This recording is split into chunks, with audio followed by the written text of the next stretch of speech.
Kita mulakan majlis kita dengan Ummul Kitab Al-Fatihah. A'udzubillahi minasyaitonirrajim. Bismillahirrahmanirrahim. Alhamdulillahi rabbil alamin arrahmanir rahim maliki yaumiddin iyyaka na'budu wa iyyaka nasta'in. Ihdinas siratal mustaqim siratal ladzina an'amta 'alaihim ghairil maghdubi 'alaihim waladdallin. Amin. Alhamdulillahi rabbil alamin wassalatu wassalamu ala asyrafil anbiya'i wal mursalin Sayyidina Muhammadin wa ala alihi wa sahbihi ajma'in.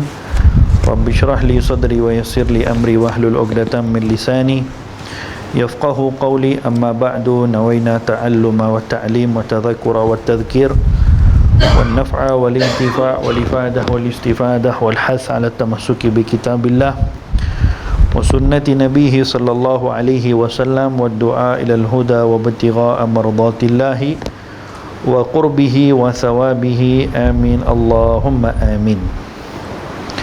Alhamdulillah, puji dan syukur kepada Allah Subhanahu wa taala, salawat dan salam kepada junjungan Nabi besar kita, Nabi agung kita, Nabi Muhammad sallallahu alaihi wasallam. Kita akan sambung, tuan-tuan, para hadirin yang dirahmati oleh Allah, kitab Ar-Risalah Al-Jami'ah wa Tadhkiratun Nafi'ah karangan Al-Imamul Allama Al-Habib Ahmad bin Zain bin Alawi Al-Habshi radhiyallahu anhu wa arda, pada bab yang ke berapa? Ya, solat sunat, muka surat 50, betul? Bab As-Salawatul Masnunah, solat sunat. Pada pertemuan yang lepas kita telah membincangkan perkara-perkara yang berkaitan tentang syarat-syarat sah solat, rukun solat, perkara-perkara yang membatalkan solat, dan beberapa solat-solat yang berkaitan, bab-bab yang berkaitan seperti solatul jamaah dan juga solatul janazah. Di antara perkara yang dihadiahkan oleh Allah Subhanahu wa taala kepada kita, iaitu di dalam menyempurnakan tuntutan solat 5 waktu, Allah Subhanahu wa taala memberikan kepada kita hadiah solat sunat. Hikmah adanya solat sunat, kenapa kita ni tidak hanya memadai dengan solat fardu. Kita tidak boleh hanya memadai dan bergantung semata-mata dengan solat fardu kita sahaja, tetapi harus dilengkapi ibadah kita kepada Allah Subhanahu wa taala, solat kita, dengan melaksanakan solat-solat sunat yang akan kita bincang di antara beberapa solat-solat sunat. Jadi solat-solat sunat ni dalam bahasa Arabnya dipanggil solat al-masnunah atau solat an-nawafil. An-nawafil atau al-masnunah, dua-dua tu sama erti, iaitu sembahyang sunat. Disyariatkan sembahyang sunat jabran lil khalal, kata para ulama, untuk memastikan kita ini, jika ada kekurangan dalam sembahyang fardu kita, maka solat-solat sunat inilah di hari akhirat nanti, innal fara'idha tukammilu yaumal qiyamati bin nawafil. Solat fardu kita akan disempurnakan oleh solat-solat sunat bila mana solat fardu kita ini ada kekurangan. Yang pasti solat fardu kita akan ada kekurangan. Tak ada orang yang yakin solat dia perfect 100%. Mana ada orang yang solat perfect 100% kecuali Rasulullah. Tak ada orang yang solat perfect 100% kecuali solatnya para nabi. Kerana selain daripada baginda Rasulullah SAW, para anbiya yang lain pun ada solatnya juga. Makanya Allah Subhanahu wa taala mensyariatkan kepada kita sembahyang sunat untuk apa? Innal fara'id, sesungguhnya solat-solat fardu akan disempurnakan, yakni mendapat kesempurnaan di hari kiamat, bin nawafil, dengan adanya sembahyang-sembahyang sunat. Yakmilu kullu naqsin hadatha fi ruknin aw sunnatin, di mana sembahyang-sembahyang sunat ini akan menyempurnakan setiap kekurangan yang berlaku di dalam melaksanakan solat-solat fardu dan juga kekhalalan yang berlaku di dalam melaksanakan solat fardu. Jadi sembahyang fardu kita ni maghrib 3 rakaat tadi akan dikomplitkan, akan dilengkapi dengan qabliyah 2 rakaat dan juga ba'diyah 2 rakaat. Jadi bila mana ditapis kita punya sembahyang maghrib ni, mungkin yang tertinggal pahala tu sikit je. Tolak pahala apa? Pahala datang lewat masbuk, tolak pahala masuk surau tadi tak baca doa, tolak pahala masuk surau tadi yang tak langkah kaki kanan, tolak pahala yang buka selipar tadi tak buka kaki kiri dulu, tolak pahala yang berwuduk tadi tidak berwuduk dengan sempurna, tolak pahala yang tidak berebut untuk datang memenuhi saf yang paling depan, tolak pahala yang tidak membaca ayat-ayat Al-Quran atau surah-surah Quran dengan bacaan yang sempurna, tolak pahala yang tidak takbiratul ihram dengan betul, yang mungkin tak khusyuk dalam perbuatan-perbuatan solat, tolak pahala yang rukuknya tidak cukup betul-betul sifat rukuk, tolak pahala yang ketika letak tangan ketika tahiyat awal dan tahiyat akhir yang jarinya semua kena menghadap kiblat, dia mungkin ke bawah sikit, tolak pahala ketika angkat jari yang disunnahkan waktu itu untuk melihat ketika angkat jari dia tak lihat waktu itu. Yang ni kalau nak senaraikan nak senaraikan kekurangan-kekurangan yang ada dalam kita punya sembahyang, ya Allah, tak terkira kita punya kekurangan yang ada dalam kita punya solat. Sebab tu tidak ada orang yang sembahyangnya sempurna kecuali solatnya Rasul sallallahu alaihi wasallam. Maka Allah Ta'ala berikan hadiah kepada kita. Sebab tu saya sebut pada awal-awal tadi, di samping disyariatkan sembahyang fardu 5 waktu, Allah Ta'ala berikan kita hadiah sebenarnya. Sembahyang-sembahyang sunat ni akan melengkapi kita punya kekurangan yang ada di dalam solat fardu. Maka di antara solat-solat sunat yang disebutkan di dalam kitab ini bukanlah semua, tetapi sebahagian saja, kerana sembahyang sunat ni banyak. Dan setiap daripada sembahyang sunat ini ada dia punya hikmah kenapa disyariatkan sembahyang itu pada waktu itu. Contohnya solat duha, kenapa ada sembahyang duha? Contohnya sembahyang hari raya, contohnya sembahyang gerhana, contohnya sembahyang witir, sembahyang tarawih, sembahyang istikharah, sembahyang tahajud, sembahyang rawatib qabliyah ba'diyah, sembahyang gerhana matahari, gerhana bulan. Yang ni pelbagai macam sembahyang-sembahyang sunat, sembahyang sunat tahiyatul masjid, sembahyang sunat wudu, macam-macam jenis sembahyang-sembahyang sunat ni semuanya disyariatkan ada hikmah yang tersendiri.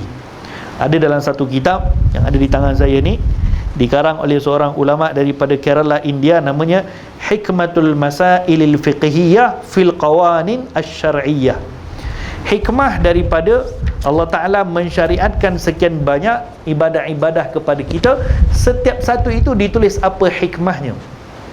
Jadi insya-Allah kita cuba juga untuk menyebutkan beberapa hikmah yang disebutkan di dalam sembahyang-sembahyang sunat. Jadi dalam kitab kita ni disebutkan solat sunat yang pertama di sini adalah solat sunat hari raya Aidil Fitri dan hari raya Aidil Adha. Disebutkan pada footnote bawah tu, waktu solat hari raya ialah waktu solat duha. Yakni bila mana masuknya waktu duha, sudah masuk waktu solat hari raya. Solat duha masuk pukul berapa tuan-tuan? Pukul berapa? Isyraq pukul berapa tu? Syuruk pukul berapa? 7.18 13 7.13 syuruk, itu syuruk lah. Syuruk 7.13, kemudian tambahkan kurang lebih 15 hingga 20 minit untuk waktu berhati-hati. Jadi tambahkan 15 minit, 7.13 tambah 15 kurang lebih berapa? 7.5, lebih kurang lah. So 7.5 sudah masuk waktu duha. 7.30 pagi sudah masuk waktu duha. Jadi waktu duha ni bukan masuk sebaik terbit matahari, tidak. Selepas 15 minit terbit matahari baru masuk waktu duha. 7 berapa tadi?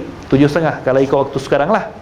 Jadi solat hari raya permulaan waktunya adalah sama dengan permulaan waktu solat duha.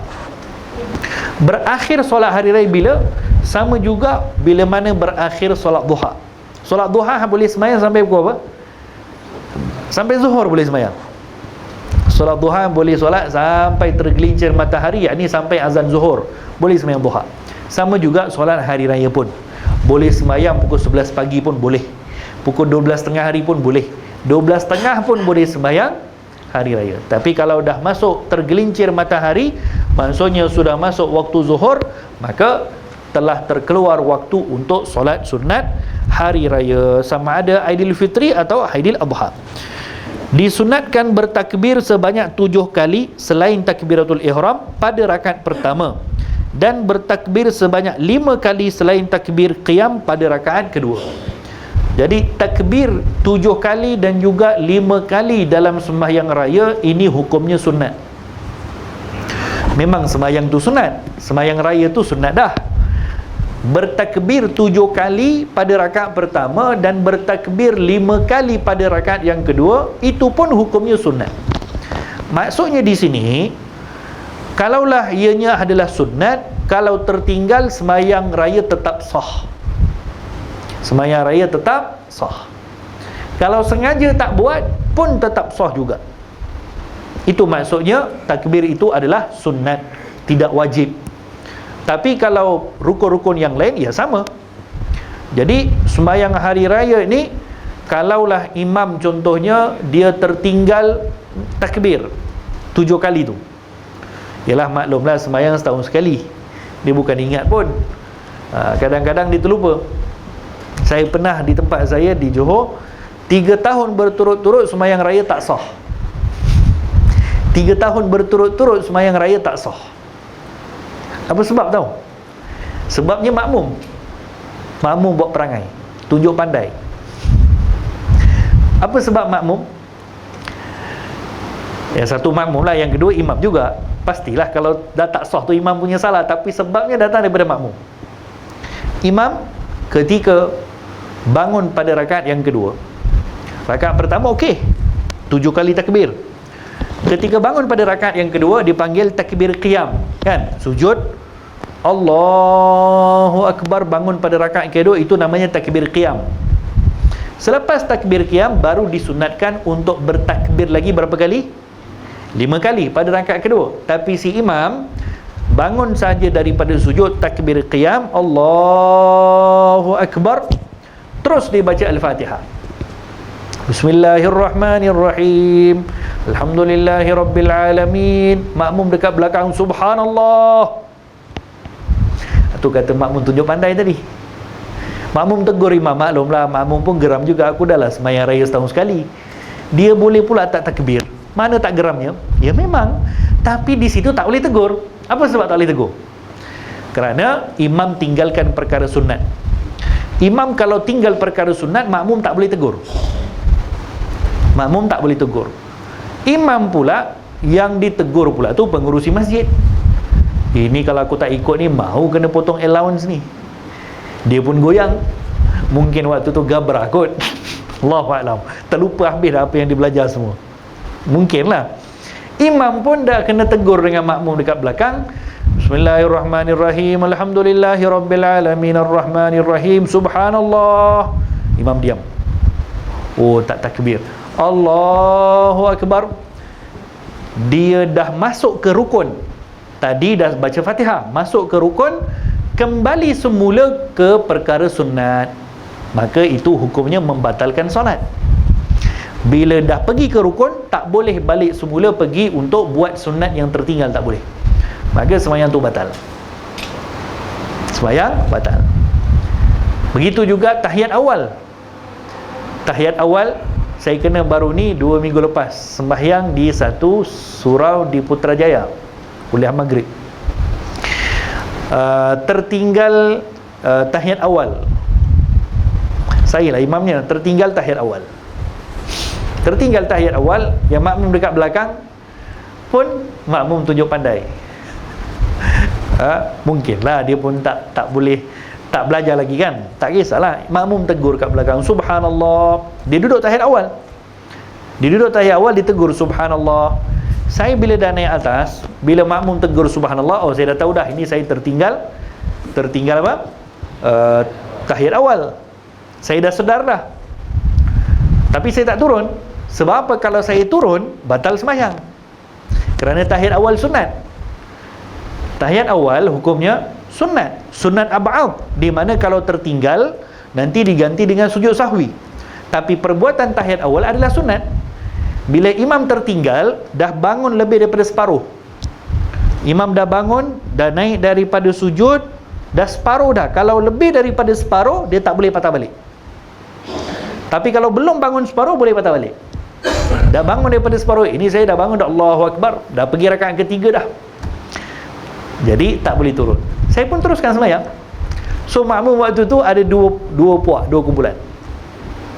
Satu kumpulan yang ikut imam buta-buta. Dia ikut imam. Satu lagi kumpulan, dia duduk tahiyat awal, kemudian tegur, ada yang tegur imam dengan subhanallah, ada yang duduk tahiyat awal, tunggu imam habis, turun balik. Ada pula yang lain yang terus mufaraqah daripada imam. Mufaraqah daripada imam, maksudnya dia berniat berpisah daripada imam, dia sembahyang sendiri. Maksudnya tak ada hubungan dengan imam. So dalam hal ini, sembahyang siapa yang sah? Imam sembahyangnya sah, sebab dia tertinggal perkara sunat. Makmum yang ikut belakang imam pun sah juga. Tapi kalaulah tadi ada yang tunggu imam, dia tunggu imam sampai imam naik atas turun balik, maka kalau dia tunggu dalam keadaan tidak berniat mufaraqah, maka sembahyang dia batal. Apa sebab batal? Sebab dia tunggu imam tadi tu dalam keadaan tunggu yang tidak diperlukan, dan dia berpisah dengan imam dengan 3 rukun yang panjang. Jadi syarat sembahyang berjemaah, makmum tak boleh terpisah dengan imam dengan 3 rukun yang panjang, 2 rukun yang panjang. Jadi kalau tertinggal, maka sembahyang dia tak sah, sembahyang makmum batal. Jadi dia pun tunggu imam. Ada sebahagian yang tunggu imam, imam tu saya lah, takbir, kemudian rukuk, kemudian i'tidal, kemudian sujud, duduk antara 2 sujud, sujud lagi yang terakhir, kemudian duduk tahiyat akhir. Habis tahiyat akhir, saya dah habis baca tahiyat akhir, saya akan sujud sahwi. Ketika saya sujud sahwi, kalau ada yang ikut di belakang dan dia masih lagi belum berniat mufaraqah, dia wajib sujud sahwi. Dia wajib sujud sahwi. Dia tak boleh kata, apa masalah aku kena sujud pula? Imam yang tertinggal dia lah sujud. Tak boleh macam tu. Macam tu juga kalau imam tertinggal kunut subuh. Sembahyang subuh imam tertinggal kunut, makmum dekat belakang tak boleh kata, imam yang tertinggal, takkan aku pula nak sujud. Kena wajib sujud. Kalau tak, batal sembahyang. Kalau tak, batal sembahyang. Jadi yang tadi ni, yang tak ikut sama sujud sahwi dan dia tunggu imam, maka sembahyang dia batal. Tadi dah batal lah, ini lagi lah, dia tak ikut sujud sahwi dengan imam. Tapi kalau awal-awal tadi dia berniat mufaraqah, maka dia selamat. Mufaraqah maksudnya dia dah berpisah dengan imam, maka dia sembahyang sendiri seorang.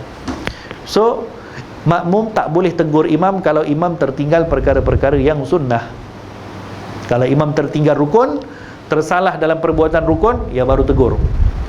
Antara yang tak boleh tegur apa? Kalau tiba-tiba imam baca kuat waktu sembahyang zuhur, dia imam maghrib, imam rawatib maghrib, tiba-tiba kena ganti, imam tak datang zuhur.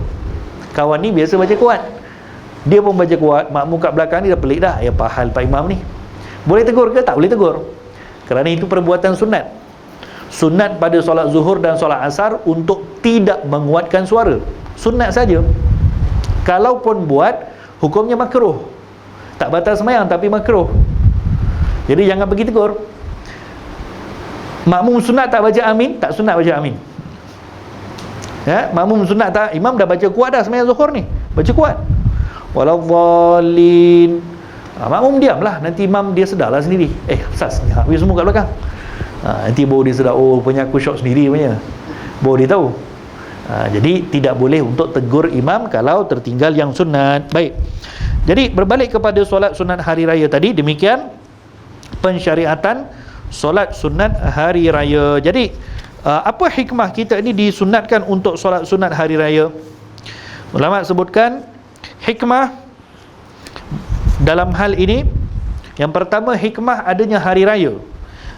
Jadi adanya hari raya kepada kita, hikmahnya adalah kerana setiap daripada kaum, mereka mempunyai hari yang tersendiri, hari yang tertentu yang mana mereka akan memperhiaskan diri mereka, dan mereka akan keluar pergi ke tempat-tempat yang tertentu dengan pakaian-pakaian yang cantik dan dengan perhiasan.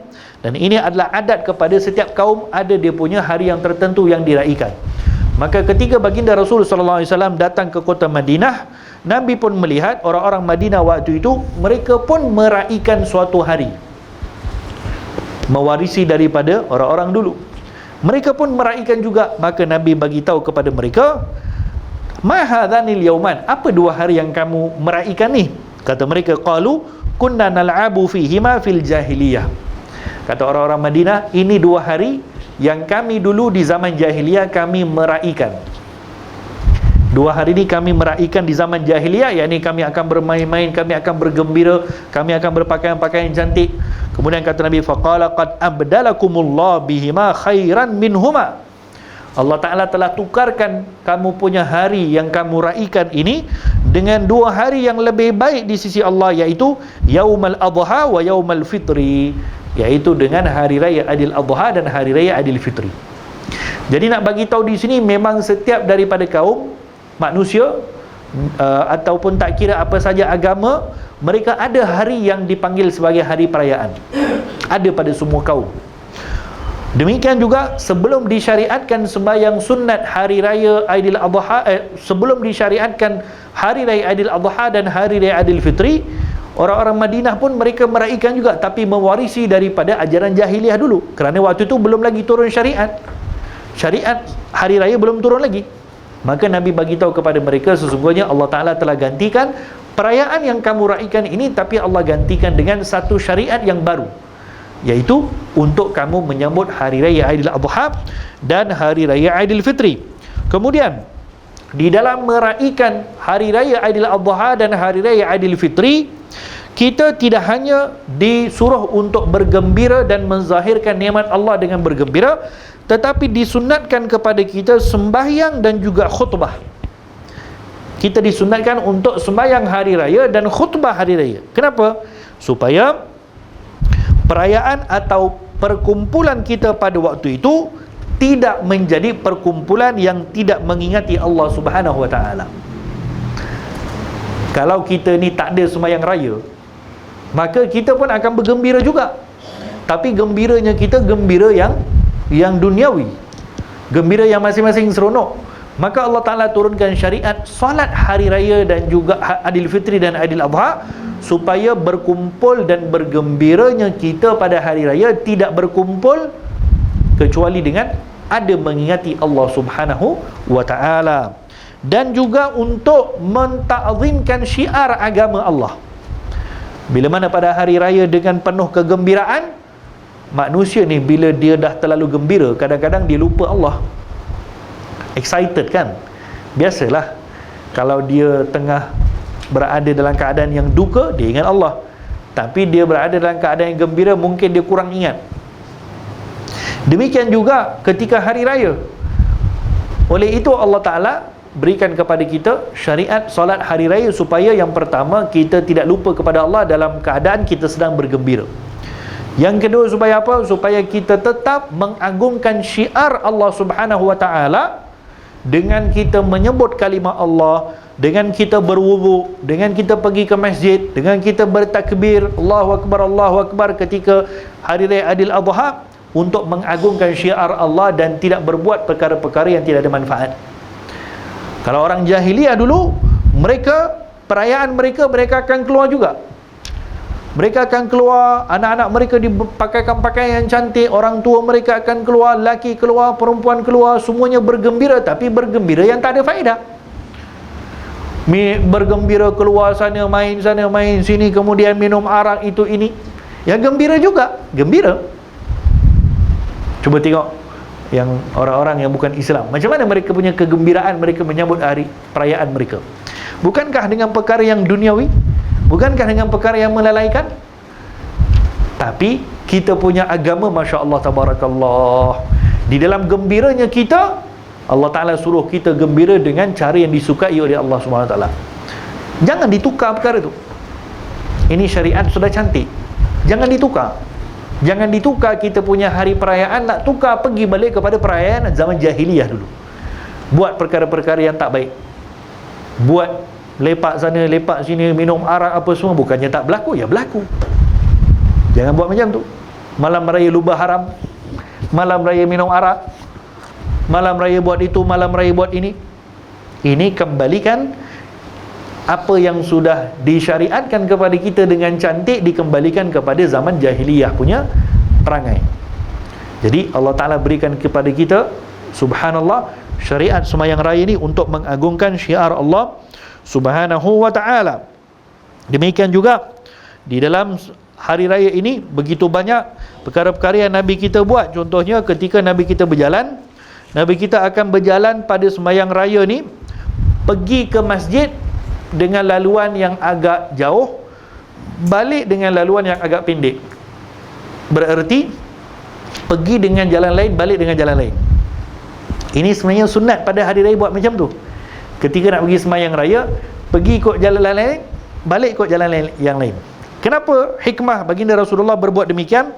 Al-Imam Ibnu Hajar Al-Asqalani Al-Haytami dalam Fatwa Al-Kubra menyebutkan bahawa hikmah baginda Rasul berbuat demikian kerana perjalanan pergi ke masjid, waktu pergi Nabi ambil perjalanan yang jauh kerana lebih banyak pahala.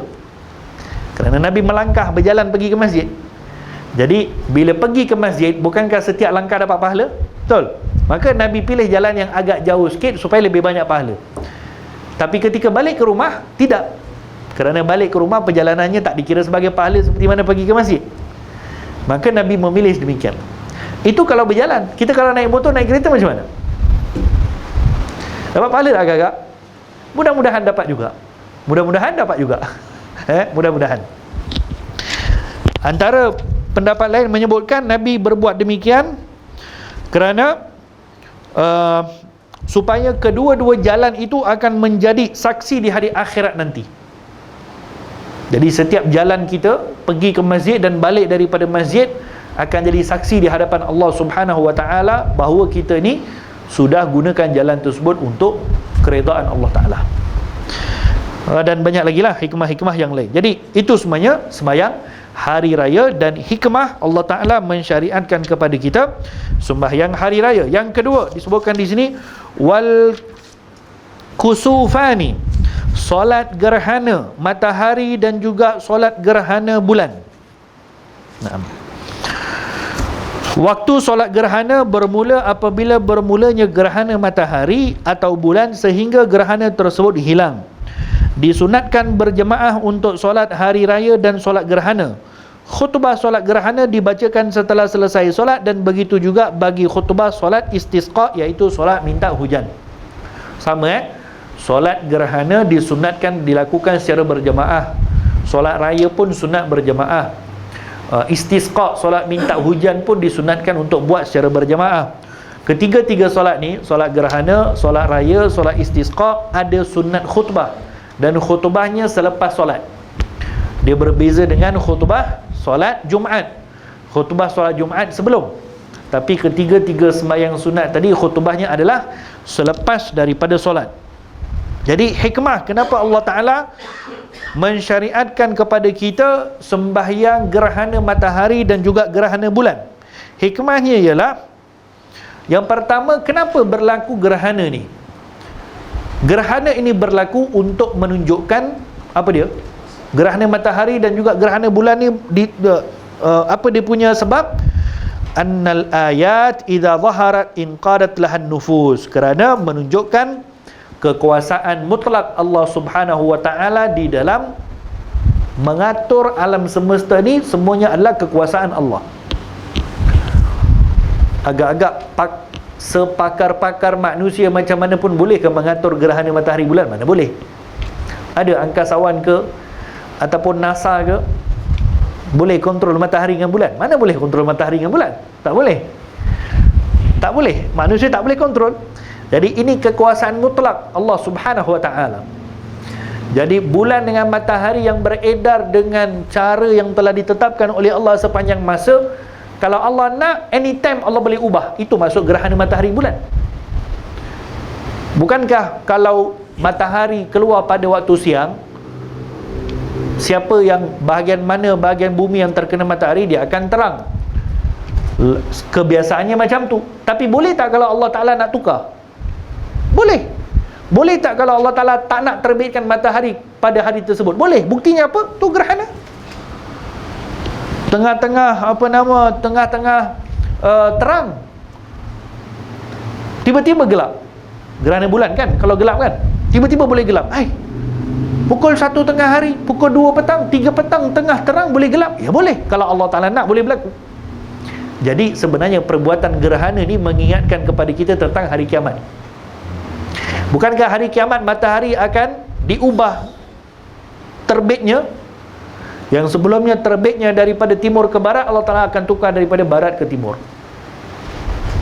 Macam mana boleh Allah Ta'ala ubah? Ya mampu. Buktinya apa? Tengok ketika gerhana matahari dan gerhana bulan.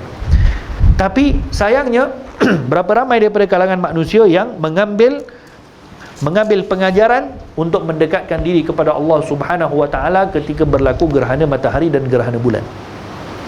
Ramai zaman kita sekarang bila berlaku gerhana, semua orang tahu dah. Zaman kita semua sekarang ni ada Facebook, ada WhatsApp, apa semua tahu maklumat dah. Besok atau lusa 2-3 hari lagi akan berlaku gerhana. Jabatan Mufti bagi tahu, Jabatan Agama bagi tahu, ustaz-ustaz pun bagi tahu.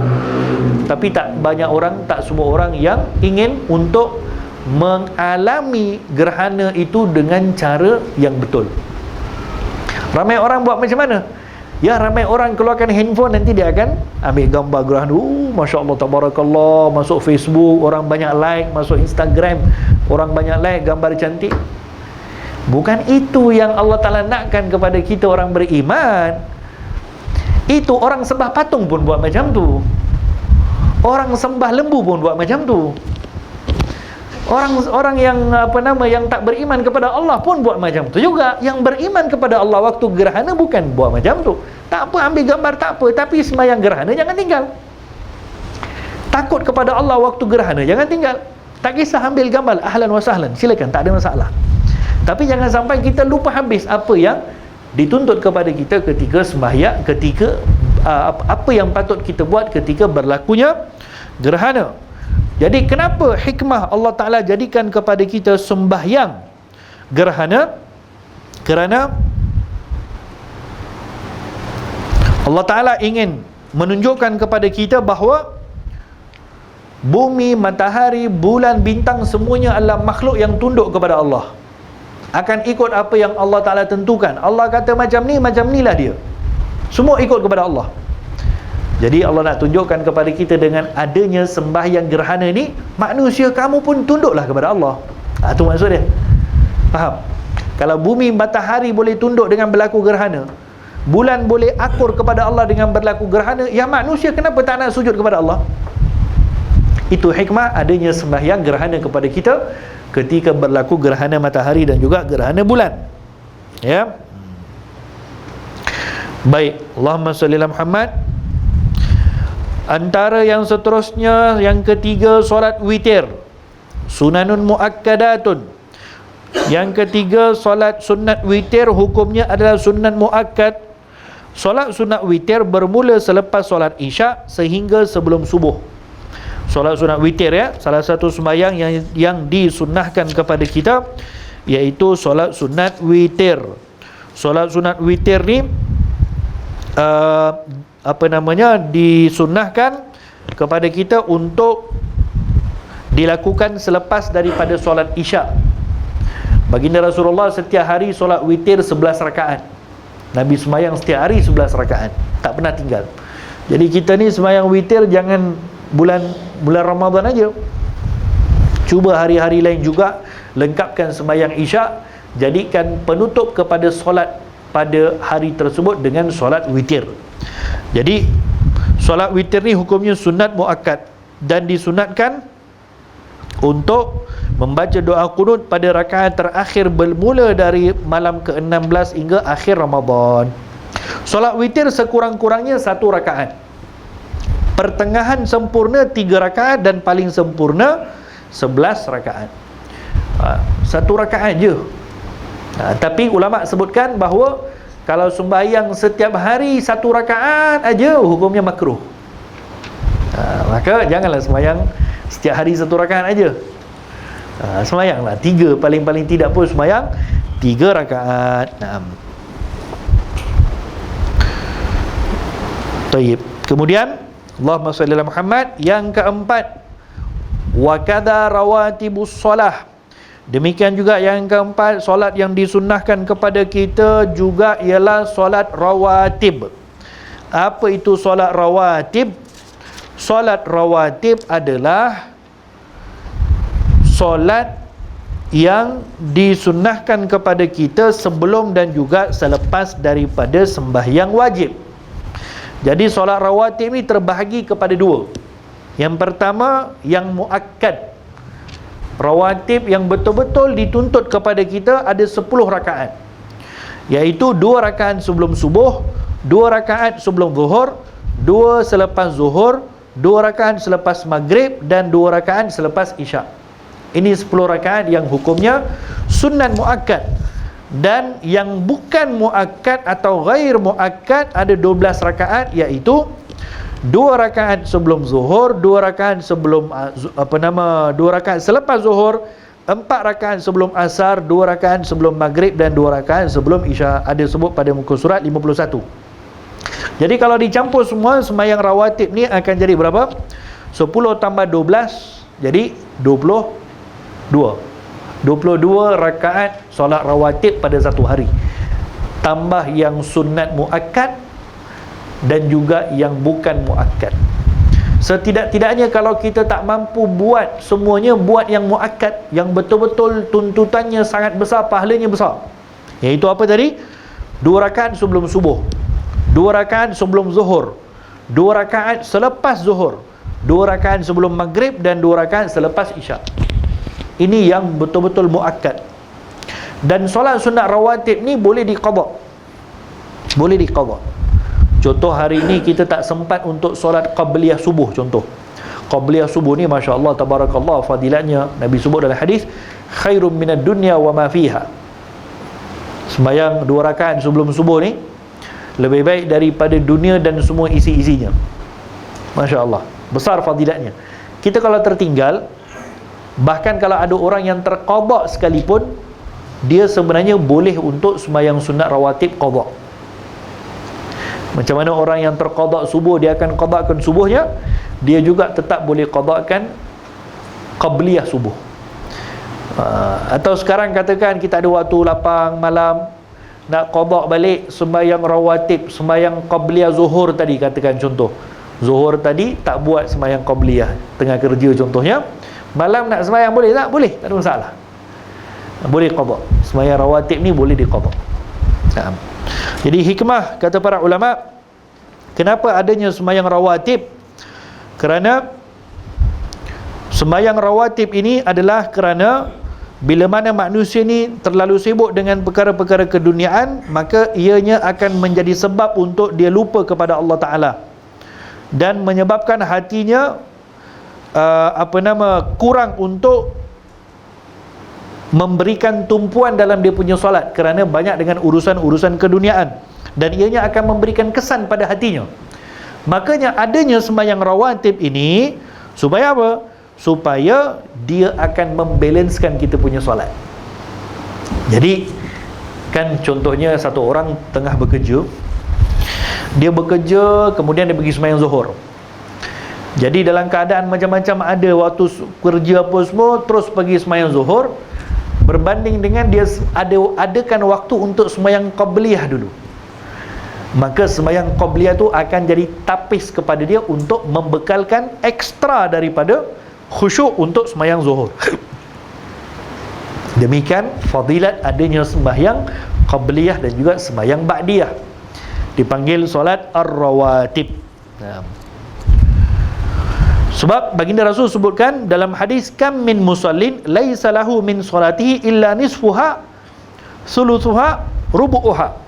berapa ramai daripada orang yang sembahyang 5 waktu, laisa lahu min solatihi, tidak ada pada solatnya kecuali apa? Nisfuha, dia dapat separuh je daripada pahala solat, atau sulusuha, atau dapat suku, dan dapat 1/3, au rubu'uha, atau dapat 1/4 je daripada pahala solat. Berapa ramai daripada orang yang solat, kata Nabi, dapat pahala macam tu. Maka nak bagi tahu ketidaksempurnaan kita punya sembahyang fardu, yang akan menampungnya adalah sembahyang rawatib. Inilah yang akan menampung. Makanya biasakan diri kita dengan melakukan sembahyang rawatib paling tidak pun 10 rakaat tadi. Yang terakhir, solat duha dan solat tarawih ialah solat sunat yang mempunyai kelebihan dan pahala yang sangat besar. Jadi solat duha ni hikmahnya, kata para ulama ni, Masya Allah, hikmah solat duha ya, katanya, i'lam annal hikmatal ilahiyah, di antara hikmah yang Allah Ta'ala berikan kepada kita, supaya apa? Alla yakhlu kulla rubu'in min arba'in nahar min salatin, supaya setiap 1/4 waktu siang kita tidak lalai daripada mengingati Allah. Tengok tu, itu hikmah solat duha. Setiap 1/4 siang, cuba kita daripada waktu isyraq pukul berapa tadi? 7.13. Maghrib pukul berapa? 7.30. Contohlah, kita ambil lah 7.30 pagi sampai 7.30 malam, ada 12 jam. 12 jam bagi 4 berapa? Kita punya 12 jam tu kita bagikan kepada 4 bahagian. Siang hari kita bagikan kepada 4. Jadi 3 jam lah kan? Betul? 3 jam ke 4 jam? Ha? Kalau bagikan kepada 4, 3 jam lah. Jadi Allah Ta'ala letakkan kepada kita, setiap daripada 3 jam itu kita ada solat yang kita akan mengingati Allah Ta'ala. Sebab yang pertama, rubuk yang pertama, 1/4 yang pertama kita solat sunat isyraq. Kita ada sembahyang isyraq kan? Itu 1/4 yang pertama. Katakan kita sembahyang isyraq pukul 7.30 pagi, itu kita sembahyang isyraq, itu 1/4 yang pertama. Habis 1/4 yang pertama, kita masuk pula waktu yang paling afdal untuk solat duha. Masuk pula 1/4 yang ketiga, solat zuhur. Masuk pula 1/4 yang keempat, solat asar.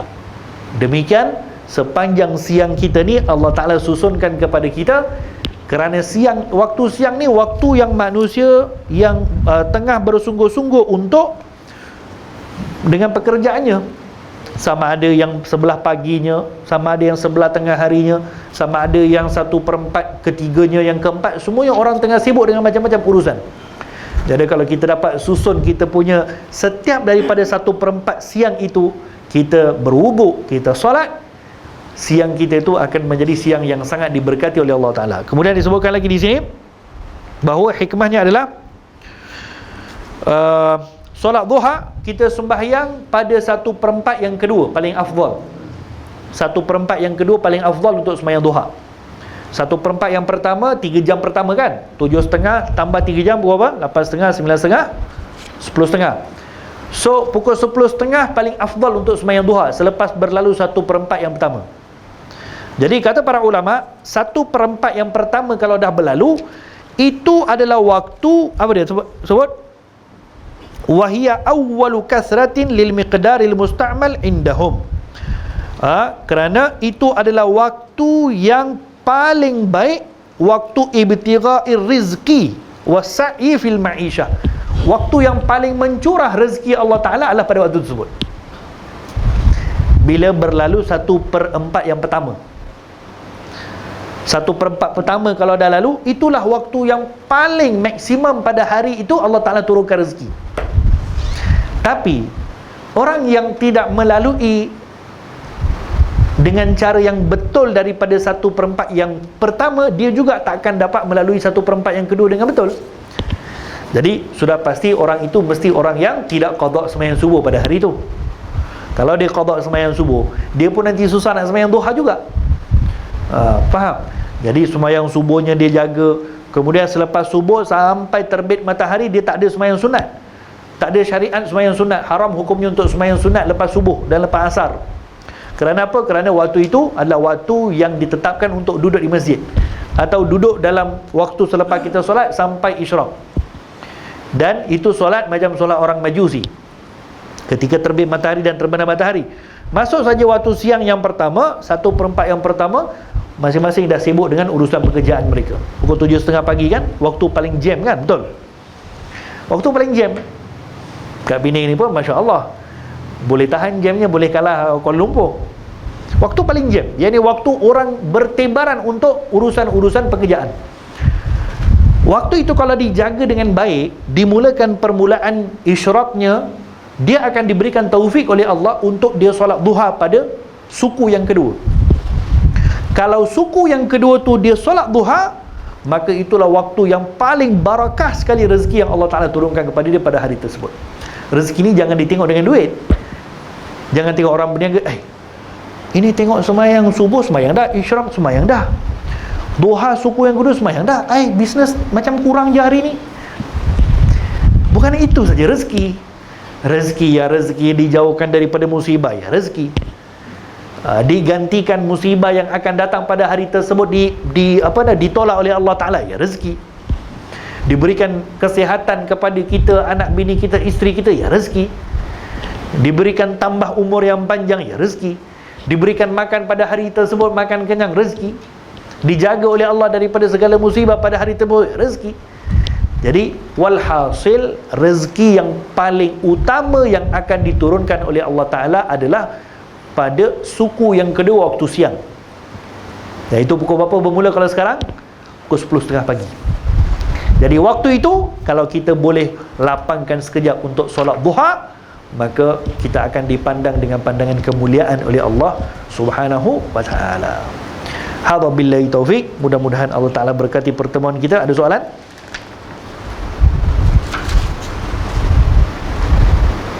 Orang yang ada solat qada kan, dia nak dahulukan solat qada dia kan, dia nak.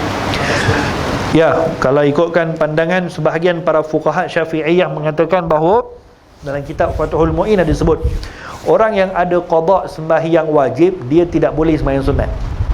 Ada pandangan macam tu. Yang masih ada lagi qada sembahyang wajib, kalau dia tidak boleh untuk sembahyang sunat. Tapi itu bukan pendapat mu'tamad dalam mazhab. Jadi kalau kita terdengar pendapat itu, jangan terkejut, memang ada sebut dan ada sandaran hadisnya. Tapi pendapat yang mu'tamad, orang yang sembahyang qadanya masih lagi, sembahyang wajibnya masih lagi banyak untuk diqada, tetap juga boleh sembahyang sunat dengan syarat. Dengan syarat dia tidak lupakan sembahyang qada dia. Yakni tidak sibuk dengan sembahyang sunat dalam keadaan yang wajib masih lagi tertinggal. So apa cadangan para ulama menasihatkan macam mana? Setiap kali sembahyang sunat tu gantikan juga dengan sembahyang qada. Itu nasihat para ulama supaya kita tidak terpisah daripada kesungguhan untuk gantikan qada. Yang mungkin dalam hati kita akan ada perasaan, tak apalah nanti sembahyang lah, nanti kita sembahyang, tapi nanti tu bila, Allahu a'lam. Jadi cadangannya macam mana kata para ulama? Waktu kita akan kosongkan untuk sembahyang sunat, katakan sembahyang duha 2 rakaat kan, kita sembahyang 2 rakaat contohlah, sembahyang duha 2 rakaat, habis sembahyang duha 2 rakaat, alang-alang dah ada waktu untuk solat duha, gantikanlah solat apa yang kita rasa terqada, subuh 2 rakaat ke, zuhur 4 rakaat ke, maghrib 3 rakaat ke, tahun bila kita tinggal. Setiap kita sembahyang sunat itu kita gantikan.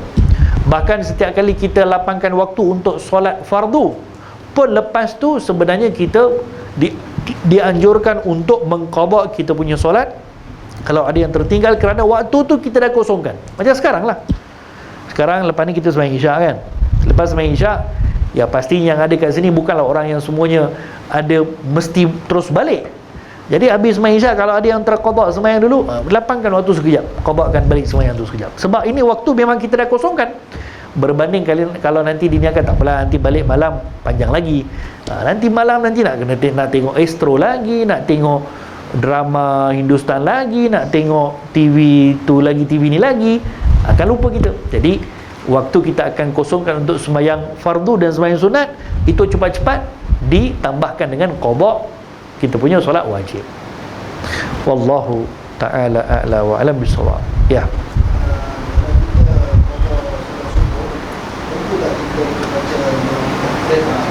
Doa qunut, ya, tetap juga sunat baca doa qunut. Kalau kita qada solat subuh, kita disunatkan qunut, dan ketika kita qadakan subuh tadi, kita tak disunatkan untuk tinggikan suara. Walaupun kita punya qada tadi tu dibuat secara berjamaah. Sembahyang qada boleh buat jamaah. Katakan satu family tak bangun sembahyang subuh, contohlah, kan, satu family tak bangun pukul 8.30 pagi. Ya Allah, 8.30 pagi semuanya sembahyang jamaah qadaan. Boleh, tak masalah. Bahkan diutamakan sembahyang qada. Tapi waktu tu imam jangan baca kuat, kerana solat pada siang hari, solat fardu siang hari tak disunatkan baca kuat. Walaupun sembahyang subuh asalnya baca kuat, tapi oleh kerana dia qada pada waktu yang tak disunatkan baca kuat, dia kena baca perlahan. Sama juga kalau sembahyang maghrib dia qadakan pada waktu zuhur. Sembahyang isyak semalam dia tertinggal, zuhur hari ni baru ingat dia nak qadakan secara berjemaah, contohnya sembahyang isyak, waktu dia qadakan isyak tadi, dia tetap disunatkan untuk baca perlahan kerana dia sembahyang waktu zuhur. Menghormati waktu itu yang tidak disunatkan berlaku dikuatkan suara. Jadi tetap juga sunat hukumnya untuk baca doa qunut, tapi dengan suara yang tidak ditinggikan. Macam kita sembahyang zuhur, sembahyang asar biasalah. Tapi kalau kita sembahyang nak qada subuh dekat depan orang ramai, nanti kan orang tahu pula, ini qunut ni mesti qada subuh ni. Kan, dia datang sembahyang Jumaat, dia dah lambat datang sembahyang Jumaat. Lepas tu datang pula biasanya orang tahiyatul masjid, dia dandan angkat tangan macam ni. Lepas tu baca kuat pula, Allahumma hdini fiman hadait wa afini fiman afait. Orang tengok sebelah, ini mesti qada sembahyang subuh tadi ni. Bahkan ketika khatib sedang berkhutbah, dia masuk lambat, Jumaat tu dia tak sembahyang subuh, contohlah, dia tertinggal subuh, khatib dah mula khutbah, dah naik mimbar, Assalamualaikum warahmatullahi wabarakatuh, baru dia masuk, dah azan baru dia masuk, azan kedua baru masuk. Kalau khatib dah mula khutbah, waktu khutbah tidak dibenarkan untuk solat apapun, walaupun sembahyang qada subuh, haram hukum dia, haram hukum dia untuk sembahyang, walaupun qada, walaupun qada. Yang boleh sembahyang waktu khatib sedang khutbah hanya sembahyang tahiyatul masjid saja. Satu-satu sembahyang yang boleh sembahyang ketika khutbah hanya solat tahiyatul masjid. Kalau terlupa, kalau terqada sembahyang subuh, tak boleh sembahyang waktu itu, haram hukum dia. Nak sembahyang bila? Lepas sembahyang Jumaat nanti qada akan balik subuh. Faham? Kadang-kadang kena ambil perhatian juga kalau kita sembahyang di surau yang bukan wakaf masjid. Banyak orang kadang-kadang tak ambil perhatian, dia sembahyang di surau yang bukan wakaf masjid. Katakanlah surau Jumaat, di sini ada surau Jumaat, ada kan? Surau Jumaat tu kena tengok dia punya akad tempat tadi tu dijadikan wakaf masjid atau bukan. Apa sebab tahu? Kalau dia bukan wakaf masjid, ketika khatib berkhutbah, tak ada orang boleh sembahyang tahiyatul masjid. Tak ada orang boleh sembahyang tahiyatul masjid, sebab tahiyatul masjid hanya sah sembahyang di masjid. Kalau dia bukan wakaf masjid, tak ada tahiyatul masjid di situ. Di sini boleh tak tahiyatul masjid? Mana boleh, ini bukan wakaf masjid, bukan wakaf masjid kan? Tak boleh sembahyang tahiyatul masjid, tak sah sembahyang tahiyatul masjid di sini. Kecuali kalau tuan tanah yang bagi tanah ni, dia kata saya wakafkan untuk masjid, tapi orang buat surau, tak apalah, tak kisah. Yang penting tanah ini tanah wakaf masjid, okey. Walaupun di atas tu adalah rumah sekalipun. Faham? Ada di Kuala Lumpur satu tempat orang wakafkan untuk masjid, tapi dia orang buat satu pusat komuniti Islam. Kerana undang-undang tidak membenarkan buat masjid, kerana betul-betul sebelah masjid. Pihak berkuasa tak bagi buat masjid, tak apalah. Tapi niat orang yang bagi tanah tu, dia kata saya wakaf masjid. Orang yang terima pun terima, tapi tiba-tiba undang-undang tak bagi buat masjid. Apa nak buat? Dia pun buat komuniti, bincang dengan waris, waris pun benarkan buat pusat komuniti Islam, buat majlis agama apa semua. Di situ sah untuk sembahyang tahiyatul masjid. Dan kalau i'tikaf dapat pahala i'tikaf, kerana wakafnya adalah wakaf masjid. Dan perempuan haid tak boleh masuk. Semua hukum masjid terpakai di situ, walaupun di atasnya adalah bangunan, bukan dipanggil sebagai bangunan masjid. Boleh faham? Itu kena ada pertimbangan juga dalam hal tersebut. Allahu a'lam bishawab. Okey? Azan zuhur. Okey, Selepas azan tu ada solat qabliyah. betul. Qabliyah zuhur. Ya, itu qabliyah zuhur lah. Maksudnya maksud bila khatib naik ke atas kita baca qabliyah zuhur. Tak boleh. Kalau dah mula khutbah dan kita adalah hadirin di Jumaat tu, kalau kita bukan datang sembahyang Jumaat boleh. Kalau dia yang tak boleh sembahyang selain tahiyatul masjid adalah bila mana dah mula khutbah. Imam naik kan, naik atas mimbar, Assalamualaikum warahmatullahi wabarakatuh. Waktu tu kalau ada orang sembahyang masih okey lagi. Ada azan kedua kan? Azan kedua kalau ada orang tadi sembahyang disambung masih okey lagi. Tapi bila khatib dah mula Alhamdulillah, Alhamdulillahil qail, dah mula itu saja, maka automatically dah tak boleh sembahyang apa-apa kecuali sembahyang tahiyatul masjid. Yang qabliyah tadi sebelum. Itu qabliyah zuhur tadi sebelum. Setelah daripada azan yang pertama, sebelum azan yang kedua, atau sebelum imam naik ke atas mimbar. Okey. Yang misalnya kalau kita nak bawa sembahyang fardu kan, lepas tu kita pergi belakang orang yang solat sunat, Boleh? Boleh, dengan syarat kita tidak sembahyang kurang daripada dia. Kita tidak sembahyang, rakaat kita tidak kurang daripada dia yang tengah sembahyang. Katakan dia tengah sembahyang sunat ba'diyah zuhur, tapi dia sembahyang 4 rakaat. Sebab ba'diyah zuhur sunatnya 4 rakaat. Boleh sembahyang 2 rakaat, bagi salam 2 rakaat, atau boleh terus sembahyang 4 rakaat pun boleh. Kawan tu sembahyang sunat ba'diyah 4 rakaat, contoh. Kita nak qada subuh. Kita solat subuh berapa rakaat? 2 rakaat. Kawan tu sembahyang ba'diyah zuhur 4 rakaat, maka tak boleh. Jadi kalau tiba-tiba kita tak tahu, kawan tadi tu yang dicuit, orang tengah sembahyang sunat, dia tahu sembahyang sunat dia orang tak boleh ikut, contohlah, maka ketika orang cuit dia kena ucap subhanallah. Contoh, dia tengah sembahyang, dia sebenarnya tengah sembahyang jenazah gaib, dia tengah sembahyang jenazah gaib, tiba-tiba kat belakang ada orang cuit, orang ingat dia tengah sembahyang zuhur atau sembahyang apa, orang cuit kat belakang, kawan kat belakang tu nak sembahyang zuhur. Sembahyang zuhur dengan sembahyang jenazah mana boleh, tak sama sifat sembahyang. Jadi yang dicuit tadi tu dia kena ucap subhanallah. Maksudnya kau jangan ikut aku, jangan ikut aku bukan sembahyang ikut macam kau. Contoh macam tu. Tapi kalau dia diam, okeylah, tak ada masalah. Dia sembahyang sunat, kita sembahyang fardu, boleh. Yang penting kita jangan sembahyang kurang daripada rakaat dia. Kalau tiba-tiba kita tak tahu, ya waktu tu kita mufaraqah, dia sembahyang 4 rakaat, kita tengok ini aku nak sembahyang 2 je, tiba-tiba dia sembahyang 4 pula, ya waktu 2 tu putuskan mufaraqah. Saya berniat berpisah dengan imam tadi, dia teruskan sembahyang dia, kita dengan sembahyang kita dengan 2 rakaat tadi. Nah. Okey, ya.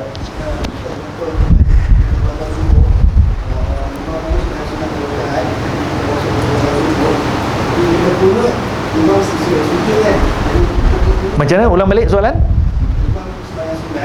Imam sembahyang sunat.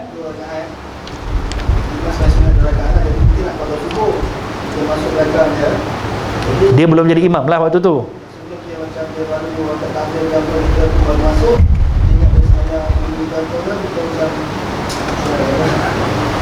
Okey.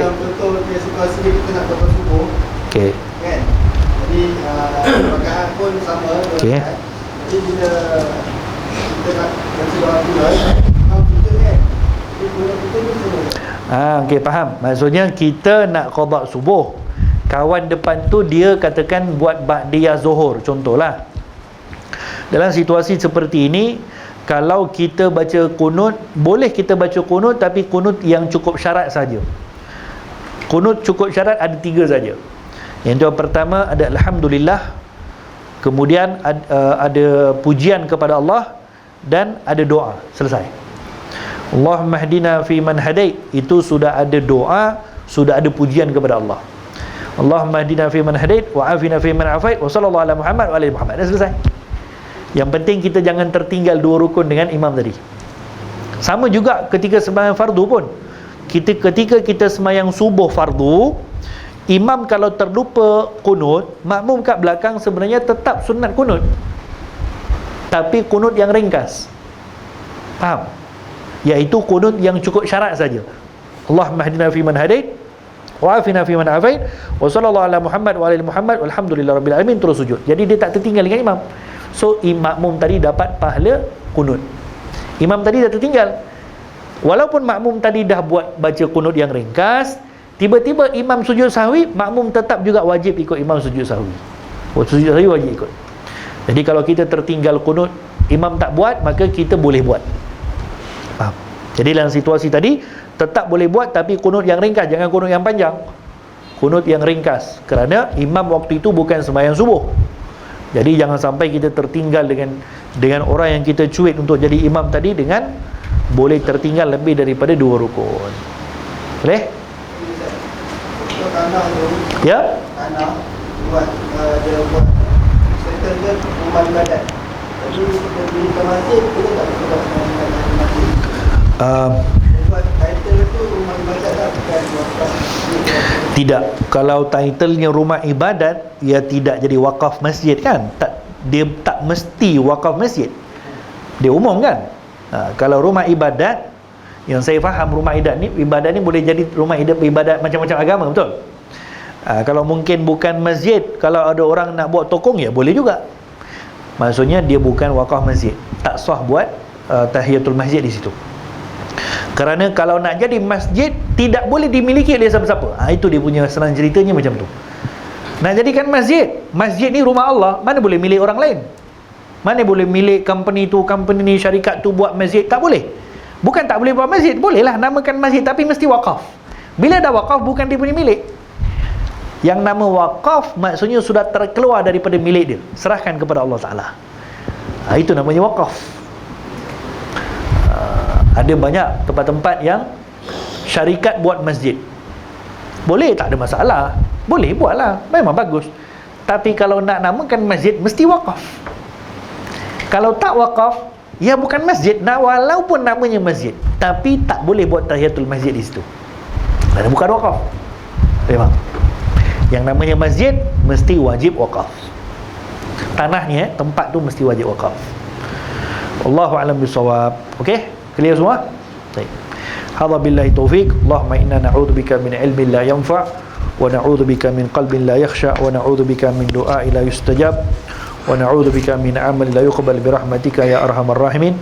Rabbana atina fid dunya hasanah wa fil akhirati hasanah wa qina adzabannar. Wa sallallahu wasallam ala khairi halqi sayyidina Muhammadin wa ala alihi wa sahbihi wasallam walhamdulillahi rabbil alamin. Wassalamu alaikum warahmatullahi taala wabarakatuh.